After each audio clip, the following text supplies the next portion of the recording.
Meve spied the outline of Malabon Castle on the horizon and turned dour. True, no golden suns waved atop its towers, yet that did not mean those within supported her. Malabon belonged to House Obert, long in conflict with Meve's own, and with Meve herself. Behind their ramparts. Do you see them, Reynard? Asked Meve, shaking her head. Countless ballistae, collecting dust, while war rages all around. Perhaps the Oberts will lend us aid, Reynard replied. True, you've been at odds with them in the past, but perhaps now, faced with a common foe. A common foe? Snorted the Queen. You mean Nilfgaard, to whom they opened their gates? Caldwell, whom they supported? For they were convinced the Empire would win this war, and resistance pointless. Yet you have shown all the North the Blackclads can be defeated. So perhaps they shall forget old wrongs. The things I do for the good of my realm. Meve sighed. So be it. Reynard, send a runner to the castle. Tell the Oberts their queen seeks a word. Moments later, the castle's heavy iron gate creaked open. Meve rode into the cobblestone courtyard, where Margravine Greta, head of the house, greeted her. Although greeted is perhaps not the right word, for Lady Greta granted her only a barely perceptible nod. What can I help you with, Meve? The war, my dear. The one being fought outside the walls of your castle. Greta smiled to herself, then intertwined her brittle, ring-covered fingers. I'm afraid that's impossible. It is a vassal's sacred duty to serve her liege, and my liege is King Willem. Greta calmly retorted. Against whom you have raised arms. Willem is a usurper. He unlawfully stripped me of my crown. The Council of Peers deprived you of your crown. Greta said, pursing her eyes into thin slits. Fearing you would drag this realm into a senseless war. A fear which, it is now abundantly clear, was well-founded. I have returned home a victor. I defeated the Nilfgaardians in Angren. Due to a stroke of good luck. You think defeating Caldwell means you can defeat the Emperor as well? Madness, my dear Meve. And my men will not die for madness. Leave my home! Begone from my lands! I shall go, the Queen said. and I shall take your war machines with me. Did I not express myself clearly? I have refused you any aid. And I have stopped asking. Meve said, drawing her weapon. Soldiers, attack! Seeing that a battle was imminent, Greta Obert took refuge in the keep. The Margravine soldiers stood ready to defend her life to the very end. Shocked by this sudden attack, the Oberts never stood a chance of resisting Meve. Realizing their inevitable defeat, Margravine Greta tried to escape, but her horse, frightened by the tumult of battle, tossed her from the saddle and bolted. Meve left Malabon Castle strengthened by the Oberts' war machines, but in dour spirits. She understood that even if she won the war and chased the Nilfgaardians behind the Yaruga, she would still have enemies left on her land. Meve now reached Willowhain, a settlement she knew well, for it lay near Waldenrad, where in peacetime she would go to escape her queenly duties and enjoy the thrill of a hunt. Pheasant, grouse, and partridge in abundance. You will see, said Meve in muted excitement, pivoting in her saddle to face Gascon. Alas, it appeared the war had ravaged even these woods. Where life had stirred and grown tall before, only resinous trunks remained. And the village itself had lost its quaint allure, surrounded now by a double stockade, a golden sun fluttering above it. Bastards couldn't even let the damn trees be. Gascon seethed. A dismal scene. Her once cherished wood, and it weighed heavily on the Queen's spirits. Waldenrad had been a place removed, where she could rest and forget the weight of her crown. Reynard's voice roused Meve from her sad reverie. The Nilfgaardian garrison holds the village, he said. We ought to drive them out, avoid any surprise later from the rear. Give the order to attack, but none is to play the hero. We shall breach or topple the stockade together. Senseless to perish so close to home. Reynard nodded. Moments later, the Lyrians rushed forth and attacked. When the battle dust had settled, Meve instructed her soldiers to gather Willowhane's inhabitants. Upon spotting their armed liberators, the common folk cowered in terror. No longer need you fear. The Queen shouted. No longer must you worry about homes and loved ones. The war's nearly done. Of a sudden, a villager dropped to his knees and raised his hands to the heavens in supplication. Trache! Guide my queen! Meve broke off oddly, baffled by the man's outburst. And then it dawned on her. The Rivians of Willowhane had been driven away. Taking their place, Nilfgaardian settlers brought in to transform the near-subsistence plots of local peasants into great estates producing for the Empire. Reynard managed to grasp the essence of the Nilfgaardian peasants' frantic pleas. They wish to stay. They've come to love the land. They pledged to renounce their emperor, swear allegiance to you as their rightful ruler. Meve had stopped listening. She turned to survey the hamlet. The walls of the huts freshly whitewashed, tools neatly arranged, flower beds well tended. A young girl of 6 or 7 summers peered out from her hiding place in a sunflower patch. Your Majesty? Asked Reynard, having noted that Meve's mind had wandered. What are your orders? What shall we do? They can stay on 2 conditions. Tell them. For 15 years, they'll pay double the tax. And if any of the previous inhabitants return, they're to be given their huts, lands, and any crops produced in their absence without delay. The Nilfgaardian settlers accepted the terms with relief. Meve's soldiers with markedly less enthusiasm. As the force left Willowhane, the troops made a show of knocking aside any food or drink the peasants offered. Let me tell you of Ravencloft, a quarry Meve passed by. A quarry with a dark history. For years earlier, its wall had collapsed, burying dozens alive. Scholars summoned from Oxenfurt were unanimous in their findings. The rock was fragile, further digging would likely cause slides. Meve had heeded the scholars' advice and closed the quarry by royal decree. Yet now, as she neared it, Meve could hear the even tap of pickaxes. She dispatched scouts to investigate. They returned promptly, their faces sullen, their cloaks blanched with a fine limestone dust. Quarry's open anew, Your Grace. Nilfgaardians. They've got folk in the pit working it. Appear to be from the surrounding villages. Interesting. Their engineers have found a way to render it safe, secure the walls. I'd say that's right unlikely, Majesty. Judging by the fresh graves we saw. The Queen then turned to Reynard, as ever at her side. Reynard, what do you advise? As a soldier, my Queen, I'd advise against any kind of assault. The terrain's hard, unsuitable for a fight, and we've little to gain from a victory.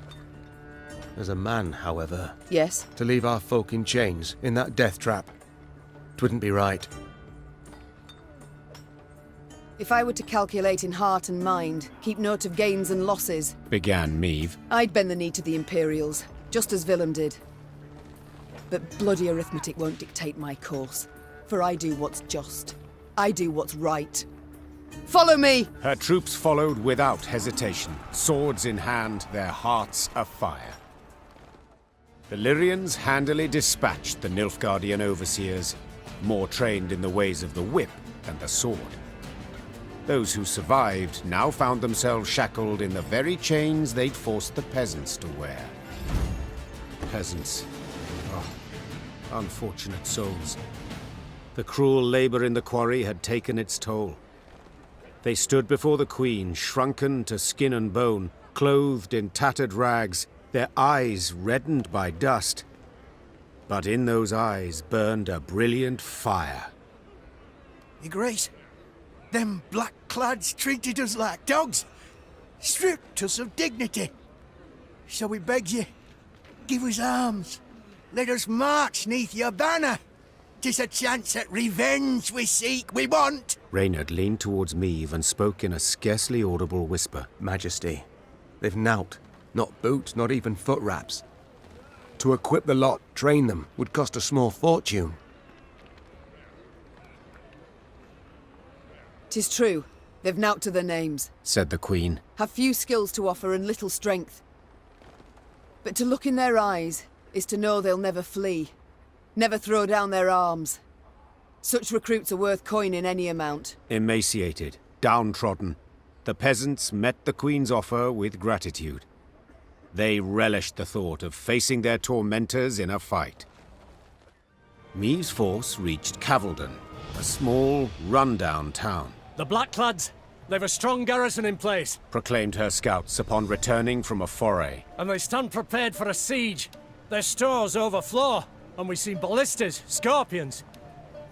Cavaldon can be taken, Began Reynard hesitantly. but not without losses. Considerable losses. A retreat. Is that what you advise? I fear the soldiers wouldn't take to such a course. They're eager, Your Grace. They've a fire in them. Order a retreat and you could devastate morale. Our losses may be heavy, Said Meave, drawing her sword. but I'll make certain the vile invader suffers even more. Order the troops to prepare. We will attack. Soon after, the Lyrians moved on Cavaldon, war drums rumbling in step to their march. Upon the walls, the Nilfgaardians stood poised to defend. The Nilfgaardians had indeed prepared well, with grapples to repel hook ladders from the walls and long spears to rain down upon attackers far below. Meave managed on the fourth attempt to breach the defences, but did so scrambling over the corpses of her own men. The Queen was in the field tent when Reynard arrived with surprising news. To be heard over the groans of the wounded, he had to raise his voice. Your Grace, a delegation of townsfolk. They seek an audience urgently. Dozens of burghers stood before the tent. Between them and the Queen, a man knelt in shackles. His face was blooded as if he'd endured a vicious beating just moments before. Who's this? Our blacksmith, Todo. Snarled a priestess in a frayed robe. He betrayed you, Your Grace. Soon after the Nilfgaardians arrived, within hours in truth, he offered his labour and strength. They didn't even need to ask.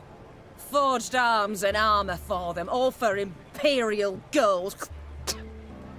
Meave gripped the beaten man's beard, tugged upwards, and looked him in the eyes. Did you forge the hooks and the tips for those spears? I did, Your Grace. It was fine work. Growled the Queen. Damned fine.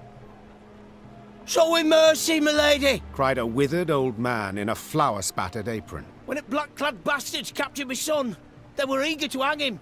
Todo spoke for him, saved his life. He helped me too. Hollered a woman in the crowd. I were hungry. He shared what little he had.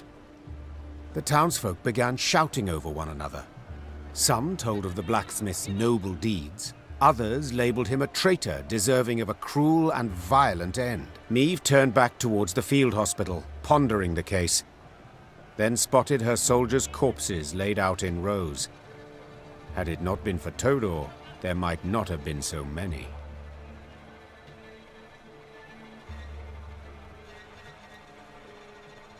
"20 soldiers died today, wresting Cavaldon from Nilfgaard's grip. Said Meave, her tone cold and unforgiving. 'Twas your iron that felled them. 'Twill be your blood that pays the debt. 5 lashes for each of the fallen. Todor's torturers were several, as no one man's arm could complete 100 blows. Amazingly, Todor survived the ordeal, but his body had been broken. He'd never put hammer to anvil again, and spent the rest of his days a beggar. Broadhead now loomed before Meave and her force.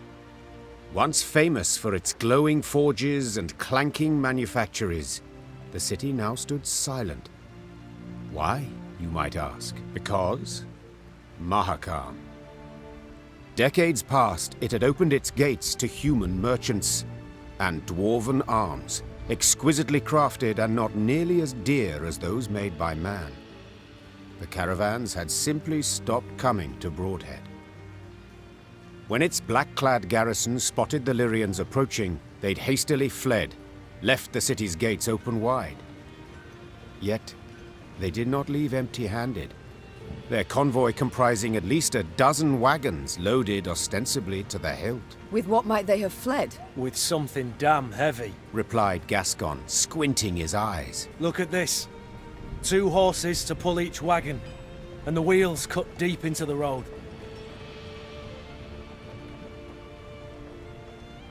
What they've taken from my city, Began the Queen. they've taken from me. And I will have it back.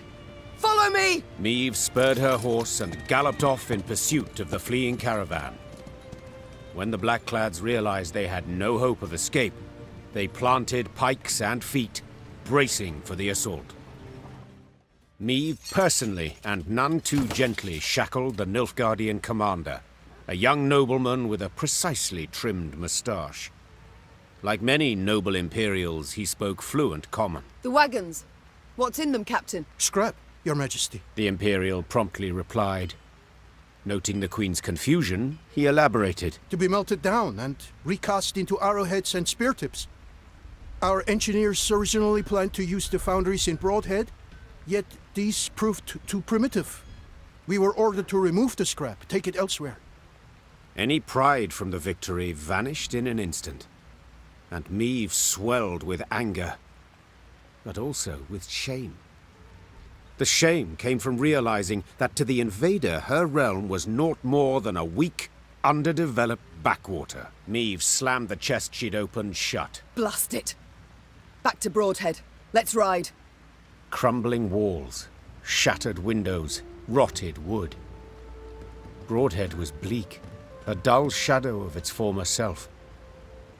As the Lyrians entered, the somber townsfolk glared at the arrivals and uttered not a word. Meve resolved to address the crowd. Folk of Broadhead, you're free at last. The Nilfgaardian occupation is done. Aye, and a new one starts now. Are you madman? Don't you recognize our banners? The Lyrian army stands before you. Oh, I recognise banners. Served neath them as a sergeant 15 long years. And then I came back to my hometown. Know what I found? Hardship and squalor, your grace. All had gone to shite. On account of damn dwarves. Been flooding Rivia with their metal goods for years now. Us smiths don't so much as light their pipes in their foundries no more. You call yourselves the Lyrian army. Colours and banners confirm it. Well, what about your arms? Weren't forged in us fires, but in Mahakams, by us worst foes. Hell, I even see some at knobheads in your ranks. So what freedom's it you're giving us, your grace? Freedom to beg in common, not in Nilfgaard's mongrel tongue. Beg? What do you want about, man? There's no levy on goods from Mahakam. But without it, us workshops don't stand a chance. And ye, your grace, you wear their armour, bear their arms, and bring bearded bastards to our doorstep. The dwarves are faithful allies. They help us because... 'Cause they've got something to gain. Simple as that. Enough. Silence. Consider yourself lucky you've a merciful queen. I'd have had your head off by now. Move along. Before Meve could leave the market square, Barnabas politely interjected. Frankly speaking, there's a bit of truth to what the man says. I'm perfectly aware of that. But what do you want? I don't mean to toot my own horn, but perhaps I might be of some help? Do tell how. I'm all ears. Everything your folk make here, the dwarves of Mahakam make twice as fast and twice as well. You must find a so-called niche, an innovation. And it just so happens innovations Are your speciality. at the risk of being immodest, exactly. Besides, it might serve the cause of peace to show the folk here, non-humans, are not all bad, that they can help, not just steal human jobs and piss in their milk. I'll consider it, Barnabas. I shall think and let you know. The time came to leave Broadhead, so Meve summoned her advisors, eager to hear their counsel. They put forth ideas, many of merit, but the Queen would decide the city's future.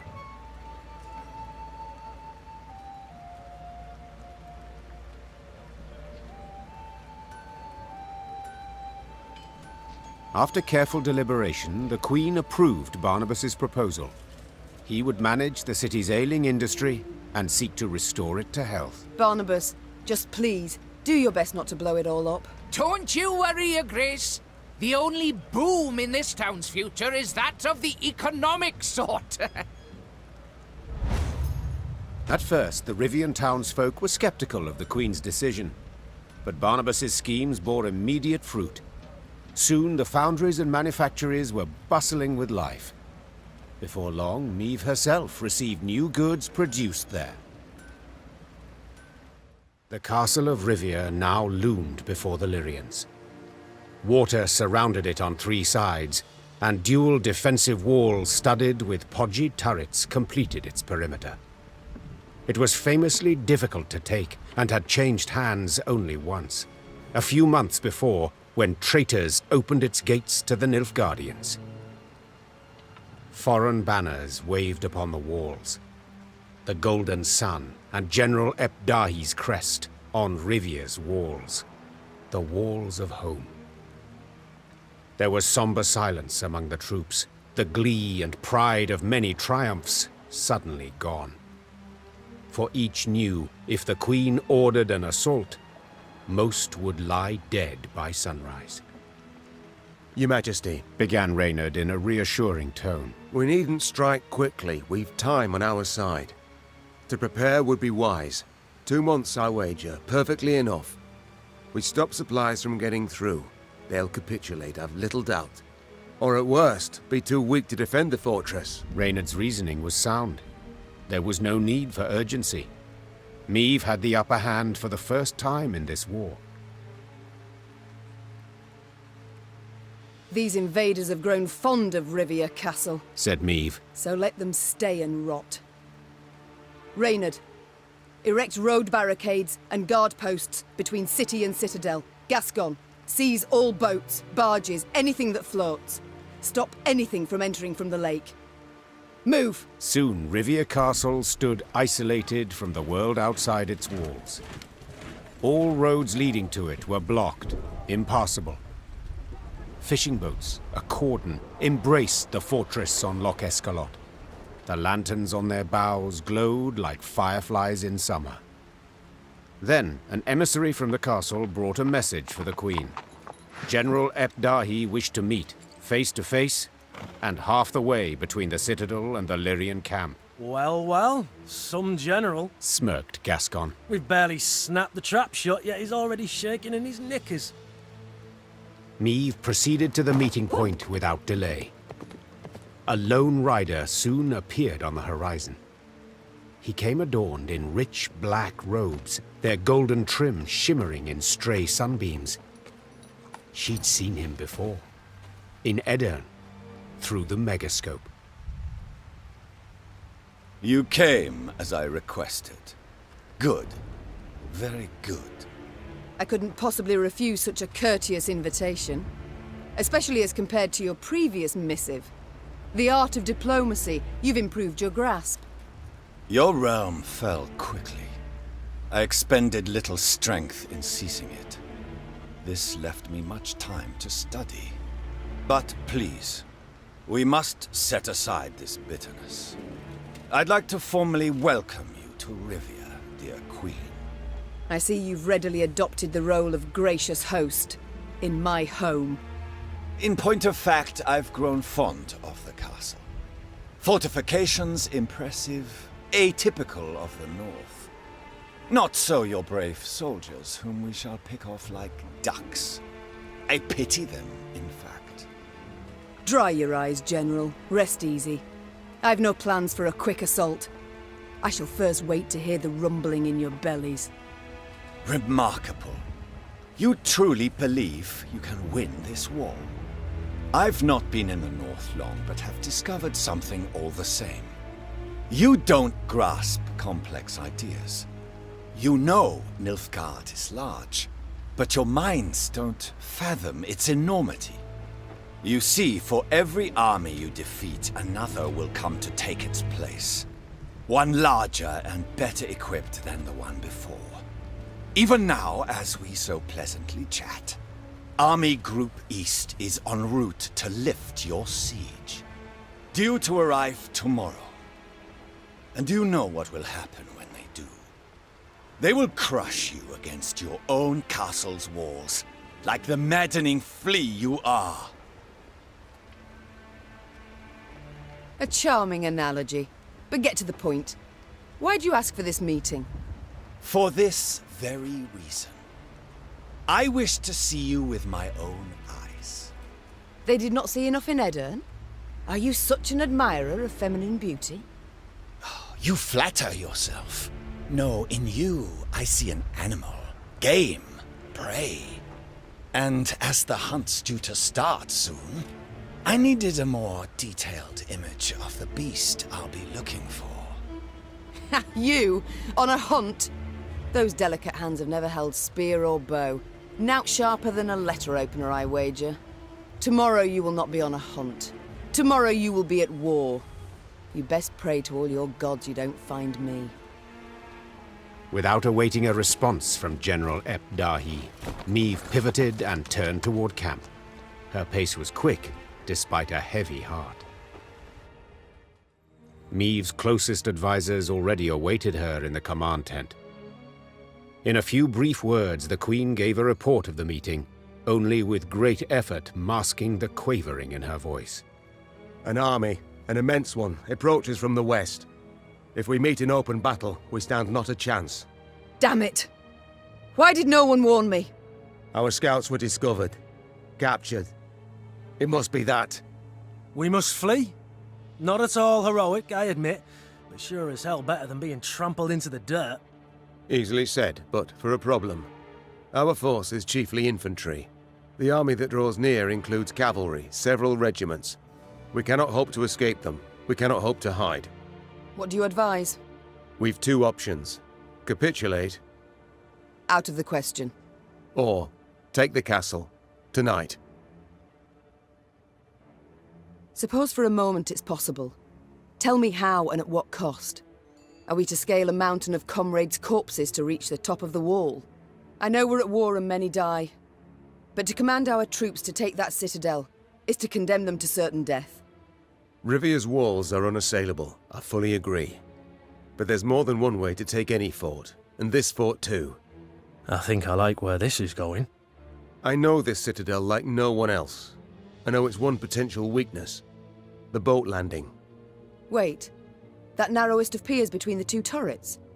The one where the fishermen would land? The same. As I'm sure you recall, Your Grace, at that narrow pier's end stands a narrow door leading straight into the fortress. A small detachment could approach unnoticed, overwhelm any sentries, and get inside. What then? They would need to pass through the fort to the winch in the guardhouse, open the gate for the rest of the force. Reynard, I'll be honest. This sounds right mad. Perhaps, but as options go, we have it alone. And I'm to choose to send folk there? Most certainly to die. You needn't choose anyone, for I volunteer, and will take only those willing to do the very same. Bloody wretched plan. And you've a better one, do you? Of course. I'll go instead. Beg your pardon? I don't. Face it, Reynard, you couldn't sneak past a corpse. Sound like a bloody tambourine in that armour. Apart from which, you're Meve's right hand. So you ought to be by her side when the fighting starts.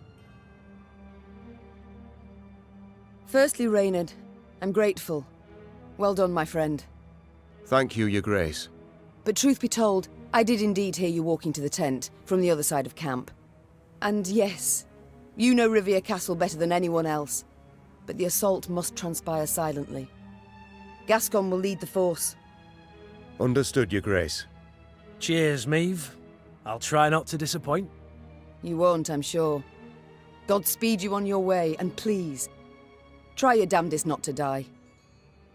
Gascon hand-picked his men, those most adept with daggers, not swords. Noiselessly, they glided through the dark toward the castle. the light of its lanterns blurred by the evening mist.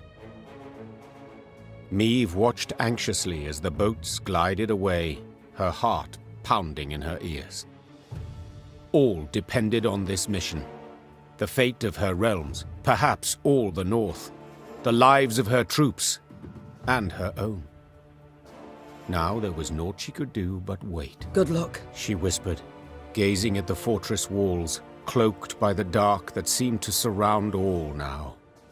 The Lyrians prepared for battle, their silence absolute, in darkness, illuminated only by the pale light of the moon. Meve was restless. She paced nervously in a circular pattern, awaiting the signal they'd agreed upon. Blast, it's taking long. Much, much too long. Finally, a torch's faint glow appeared atop the towering walls. It disappeared, then glowed again, and one more time around. Meve leapt in the air, and as she did so, barely stifled a cry of utter joy. They made it! It worked! Moments later, Lyrians in the hundreds burst from the trees. The Nilfgaardian defenders loaded their catapults and ballistae. They did so slowly, convinced the castle walls remained impenetrable. Then they heard chains, grinding and clinking, and the sound sent shivers down their spines. Bewildered, they watched the main gate rise as the attacking force rushed forth. General Epdahi dispatched an elite unit to take back the winch at once. Yet he saw this was in vain and all was lost when Meve rode into the castle courtyard. Meve had begun the day known as a great warrior. Yet by night's end, legend was the cloak she wore. Her shield stopped powerful blow after blow, as her blade found gaps in her foe's black armor. At first, Nilfgaardians scoured the fray in search of the Queen, hoping to prove great heroes. Soon, she was their chief scourge, and they began to flee before her blade that sung their death. Retreat! Retreat! What was this extraordinary vigor that surged through Meve? Naturally, she wished to liberate her castle and realm, drive off the invaders, defeat the arrogant General Epdahi. But in that moment, above all else, she longed to fight her way through to the guardhouse and bring Gascon's party relief. Follow me!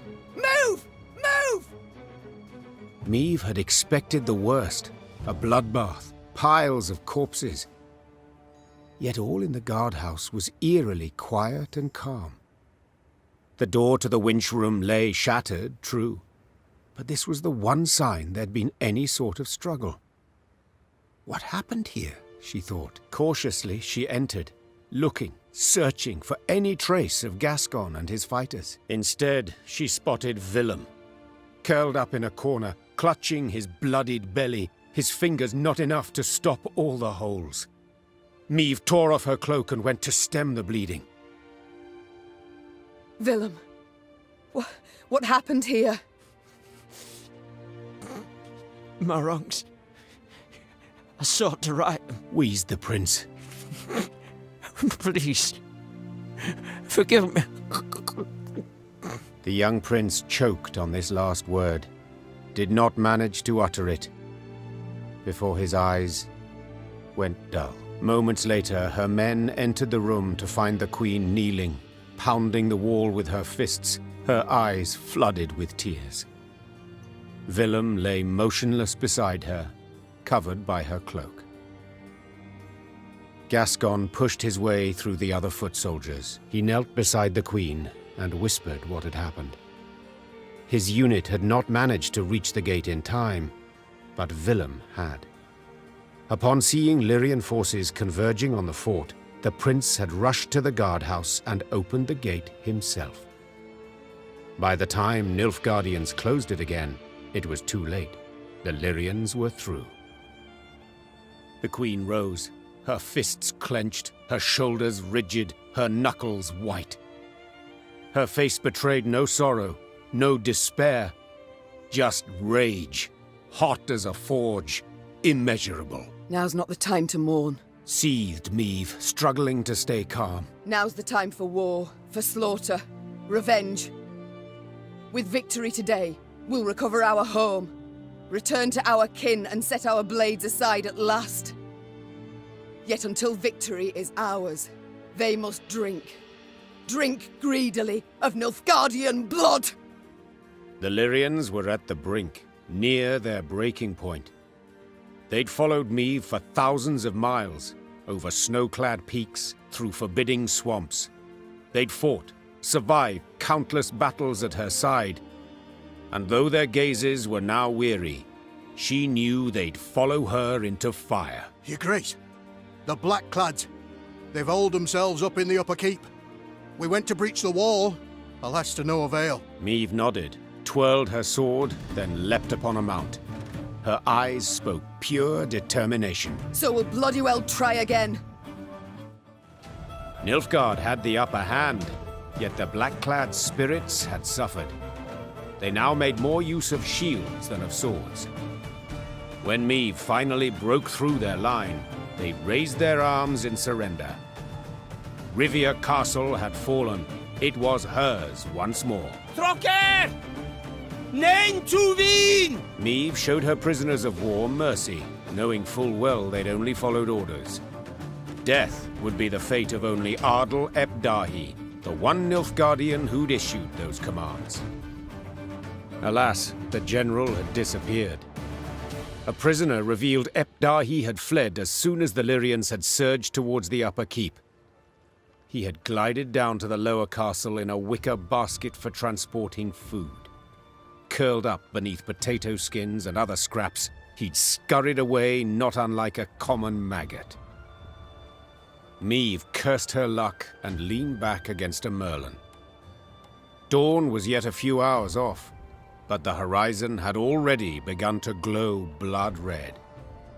The Nilfgaardian reserves now drew near, too late to prevent the castle's fall. I'll get him, muttered the Queen, more to herself than anyone else. I swear on all that's sacred I'll catch the bastard.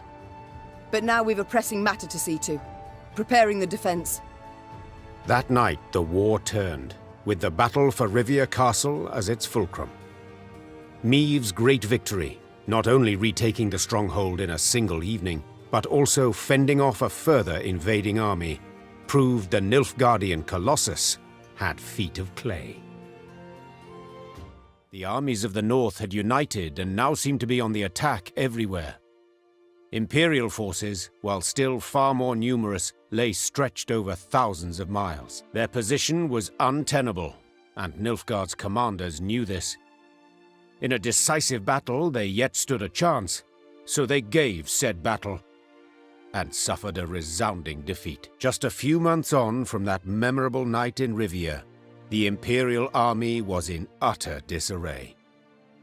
Aldersburg, the fortress, remained a last point of resistance.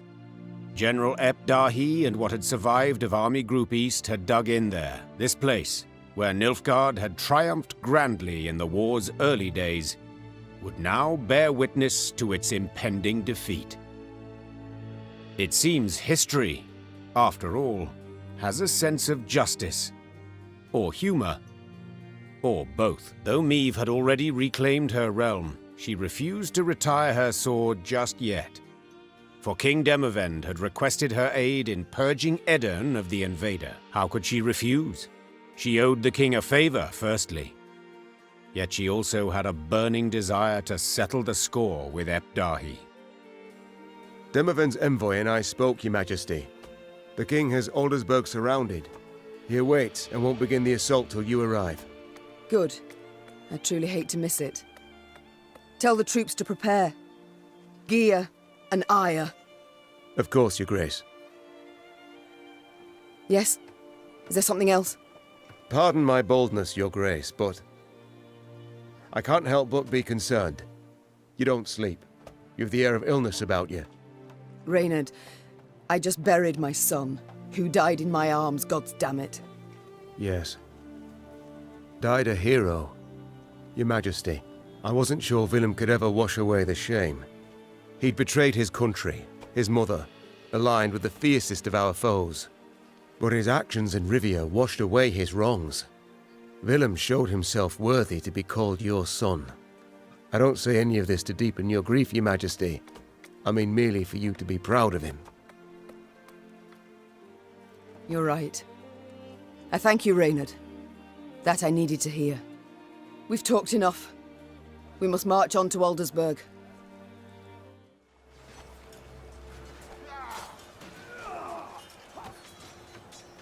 The Lyrian army had grown into a great serpent. So much so that riding at the column's tail, Niamh could not see its head. Footmen, cavalry, and archers stretched like a glistening snake between two horizons. Niamh had come a long way indeed, and she felt proud.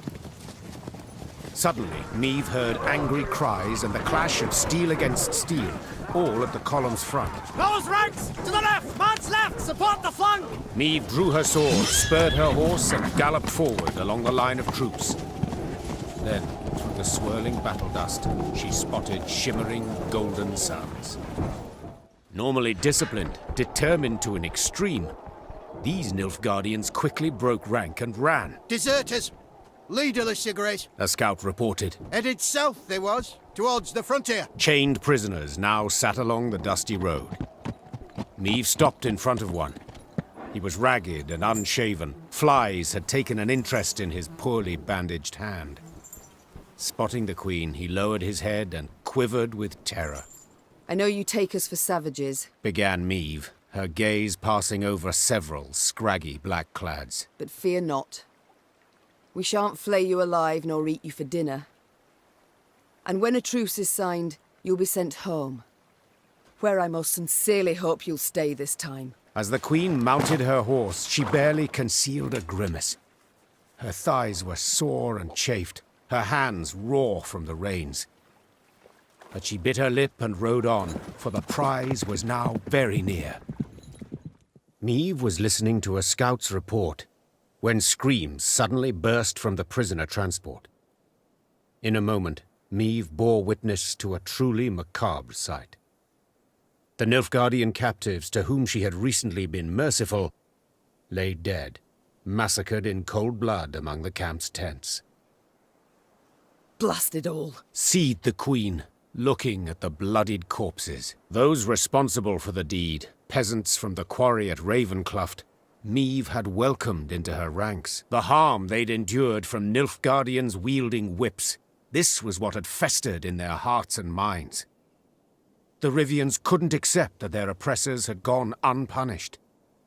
So they took matters into their own hands, in defiance of the Queen. There's fiends, not folk! Cried the peasants, now armed and in uniform. They was owed this, plain and simple.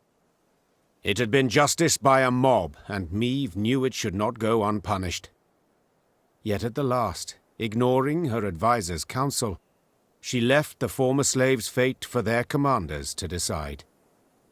For the Queen had grown weary of choosing between two evils, each one darker than the other. Niamh noticed one of her scouts, a certain Corporal Larkin, halt his mount and train his gaze on the woods. Your Grace, I thought I heard something, could have sworn. A whisper, maybe, but... nothing now. It's all gone quiet. I think I might have imagined it, in fact. Imagined? Niamh placed her hand on his shoulder. No one has sharper senses than you. If you claim to have heard something, it's worth a closer look. Corporal Larkin saluted, then rode past the trees. Suddenly in shadow, he keenly scanned his surroundings. Something caught his attention. He dismounted, then brushed aside ferns, exposing tracks made in the mud. Your Majesty! He shouted, quickly turning towards the road. Sound the alarm! It's Squirt! An arrow whisked through the air, pierced his throat, and suddenly silenced him. Then the forest came alive with cries in the Elder tongue.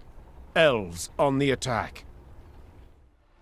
The Scoia'tael fighters stood no chance against Niamh. When the sounds of battle finally ceased, the Queen, victorious, tossed aside her arrow-studded shield. She then ordered the commando's leader brought before her. She'd expected a ranter who would turn up his nose, spit in her face, and cry, "Death to all Dwan!" But the bloodied elf before her was no arrogant firebrand. He averted his gaze, and his lips gently trembled. Youthful you look, elf. How many summers to you? 30? More? 27, my lady. 27. A wonderful age. A shame to die so young. I beg you, Renna. For mercy, I ask. If not for me, then at the least for... Mercy? You jest. You wait in ambush, come at us like bandits, and now you dare ask for mercy. It was no ambush. Don't play me for a fool. I know what I saw, and am no stranger to warcraft. It's not you we wished to fight. Sverre. Then who killed Corporal Larkin, Werebubs? When we saw you on the high road, we fell back and hid in the wood. We wanted you to pass. Your scout's hearing very keen. He heard something, then spotted our tracks. You must understand. We had no choice. You know you might have surrendered. Like Dristan's commando. Is that what you mean? They laid down their arms before an Edirnian general, who ordered them hanged. One and all. If we're to die, we prefer to die bows and swords in hand. Why are you here? Were you to rescue Epdahi? Rescue someone? No, Renna. We flee. The Nilfgaardians have realized they'll lose the war and have renounced us. Without their support, we stand no chance. Demavend has loosed his hounds. They hunt our units one by one. He's offered 50 gold pieces for the head of each Scoia'tael. It's the same in Temeria and Kedwen, if not worse. We wish to join with Yorveth's unit, flee together as far as we could. It was our last hope. Why do you tell me all this? Because you listen still. You've not ordered me killed, so... You've clearly a heart. Eseth Aina Edu. I beg you. So few of us remain. All tired, all wounded. We pose no threat. Let us leave your realm. Let us flee. Enough senseless killing for one day. So be it. You're free to leave. I don't know how to thank you. Make certain I don't ever regret this decision. 'Twould be thanks enough. I thank you for your compassion towards me and all my folk. Meve personally unfastened the prisoner's chains as her Lyrians looked on in silence. They did not approve, this was clear. Their displeasure was palpable. The Lyrian corps neared Aldersburg, and it could not have been on a more idyllic day. The sun shone, birds sang, trees rustled in a light breeze. But Meve saw it as she had at the war's start. Walls illumined by a fire's glow, the cries of fleeing civilians, the stench of burning flesh. As on that day, Aldersburg was under siege. Yet this time, Eden's flags fluttered in the field, while Nilfgaard's tattered sons crowned the fort's towers. The Queen found Demavend's tent without difficulty. Made of sheets of silk edged with silver thread, it positively shone. Seems the realm's restored to a virtuous path, muttered Meve. Aha! There she is! Queen Meve, savior of the North, the Sun Slayer. Mockery I don't appreciate. I wouldn't dare. Not my words, those. You've been painted thus in song. Master Dandelion himself wrote a ballad, The Battle for the Bridge. If you take the bard at his word, you're as fierce with a blade as any witcher. Is that jealousy I hear? To be perfectly honest, Meve, it is. For I hadn't the pluck, nor resolve. And when all the North tucked tail, went to shite, you alone stepped up and bared your fangs. Let it be a lesson for the future to us all. You called out the future. Tell me, how's your son? Baldwin. Growing like a weed he is. And the spitting image of his old man. Good news all, especially given the mother's profession. She's now Countess Demeretta of Gullet, a lady of the court. Ooh, your lawful wife must be thrilled. Hard to say in truth. I've not seen her in some time. Duty keeps me away, you understand. You work hard, I'm certain. Many a night, too. You might say so indeed. But enough about me. As we're chirping away like two gossips in the field, do tell me, what a villain. He perished in the assault on Rivia Castle. Oh my. Fighting for which side? The right one. Demavend, the wound is fresh, the pain immense. I'd rather we not speak of it. A lesson for the future? What do you mean? My dear, this war won't change a bloody thing, you know. Nilfgaard will be Nilfgaard, the North, the North. We'll sign a truce, the Blackclads will turn tail towards home. But the old borders don't satisfy us so. I'm perfectly satisfied with them, thank you. And I just wish other folk would respect them too. Eve, you're one hell of a warrior, but you're no strategist at all. Your perspective, you've got to broaden it. Nilfgaard, we cannot allow it to regain strength and spirit, else we'll face another invasion within a decade or two. Measures are required. Preventive, preemptive, whatever the learned call it. Build an army, a vast one. Wait in ambush. And when they least expect it, break their bloody spine. Just think, if we were to join forces. Enough. I don't wish to hear it. Won't even entertain the thought. I'll help you take Aldersburg, but then I'll go home, where, God's willing, I'll live to a ripe old age. As you wish. We can mount the assault at any time, but... But?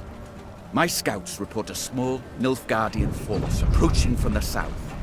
They've stayed off the roads, moved only under the cover of night, escorting someone. Who? I've no notion. Could be a mage. Devilishly unpredictable, that lot. Could wreak havoc in our ranks. Either way, before we rush at the walls, we must make certain they don't reach Aldersburg at all. I shall see to it. Are you sure? You've just arrived. Must be weary after the long journey. An understatement if I ever heard one. But I wish all this to be over, quickly. Niamh set out after the Nilfgaardians immediately, a cavalry escort in tow. Her unmatched scouts, who had led the army through the mountains of Mahakam and Angren swamps, quickly found the enemy's trail. This way, Your Grace. It's not far now. That very same day, Niamh's force caught up to the mysterious black-clad unit. Lyrian riders surrounded the foe, forcing the Nilfgaardians to halt. All fell so quiet, the creaking of taut Lyrian bowstrings could be discerned. The common tongue. Which of you knows it? I do, Your Majesty. You also know who you deal with, I see. What is your name? Kaldvin, Your Majesty. At last. A Nilfgaardian name I can pronounce. So, Kaldwin, it seems this war will reach its end in 2 days' time at the most.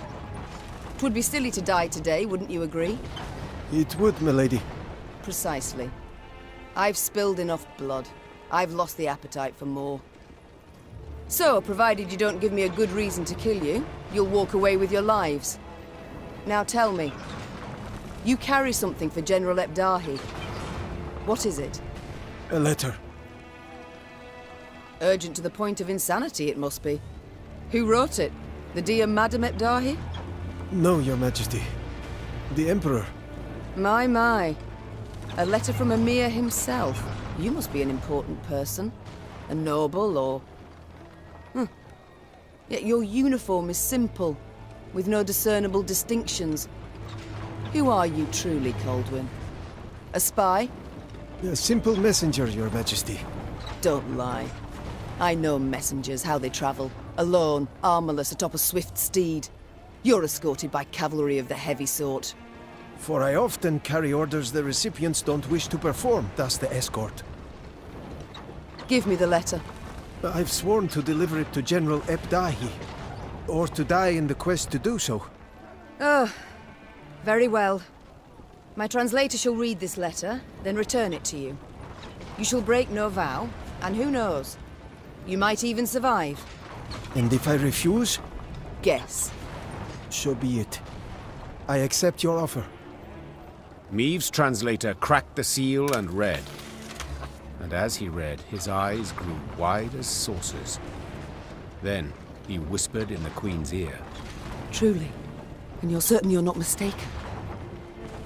The wonders of this world. Coldwyn, consider this your lucky day. I allow you to complete your mission, with one proviso. And that is? That when you hand him the letter, you will give the General my regards. As Coldwyn and escort set off towards Aldersburg, the Lyrian soldiers looked at their queen with disbelief.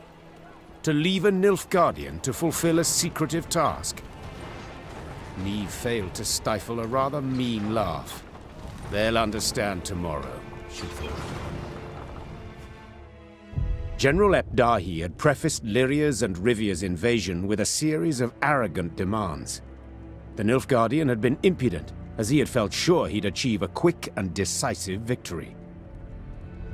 Yet several months on, he too received an ultimatum. One signed by Emperor Emir var Emreis himself. The missive was concise and left no room for interpretation. With General Epdahi dead, the Nilfgaardian army descended into chaos. The kings of the north, united, took advantage and struck at the foe. Their victory was complete. The Nordling forces cheered their commanders and monarchs, but for none so vehemently as the one queen among them. Many dream of achieving the impossible. Meav had done it. Through wit, determination, and boldness, she had thwarted the Nilfgaardian invasion. The queen would rule for many more years. Stern, yet ever just. Ha! So a lass saved the North from the Blackclads? That is one way to put it. Well, I'll be damned. And a chap, she find herself one in the end? Leave it be. Bloke's been spinning the tale all night. Story's done. Time we got some shut-eye. Yes. Particularly as we've yet a long road before us. Phew. Throat must be parched as old leather after all that. Except, I'm itching to know what happened to the lot of them. Reynard, Gascon. Very well. Whom shall we start with? Willem, a pawn, a tool in others' hands. Most, if not all, had seen him thus. Yet in the end, he proved his worth soundly. Though he'd started the war a traitor, he perished in the fray, a hero, and would be remembered as such. Having settled in Rivia, Gascon embarked on a life worthy of his noble origins. In doublet and ruff, he looked to his ample fields and livestock in daytime, attended banquets and feasts come the eve. And then one night, he grabbed his bow and quiver, saddled his favorite mount, and disappeared without a trace. As news of the Nordling victory filtered south, Nilfgaard's inhabitants greeted it with disbelief. Returning Imperial soldiers told stories of Lyria's cruel queen, who murdered prisoners and sullied sacred laws. They referred to her as Gvaeldet, the bloodthirsty one. With the advent of peace, tensions waned. Lyria's and Rivia's disparate races seemed to live harmoniously, side by side. The Queen pressed for new laws aimed at curbing oppression. They were a step towards more enlightened rule, yet sadly were habitually broken. And Meav? As I said, she ruled with an iron hand, not fist. Ever alone, ever strong, dousing dissent with commanding gestures. She was beloved, I've no doubt. Yet her subjects always breathed easier when her gaze moved on from them to someone else. And now, if you'd allow me... Course. Leave him be, lads. Let him get some rest. Till the time comes for the next tale.